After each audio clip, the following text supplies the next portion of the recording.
Detiveron por terceira vez un lugués por sabotar os freos dos coches estacionados na rúa e estragar as pechaduras dos portais e tamén os interfonos. Os danos materiais que leva ocasionado superan os 20.000 euros. Que o home acumula un amplo currículo delictuoso. Hai 2 meses era detido en Vilalba por cortar os freos a uns 40 coches en toda a provincia, incluído un autobús escolar de Cospeito. E agora volveu ás andadas, pillárono cortándolle os cables a unha moto, ademais atribúenselle estragos nos interfonos e pechaduras de varios portais da cidade. Usaba unha tesoira de electricista.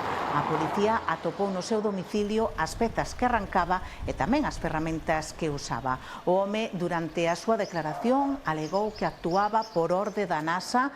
O detido, que xa foi posto en liberdade, ten 45 anos e é veciño da cidade.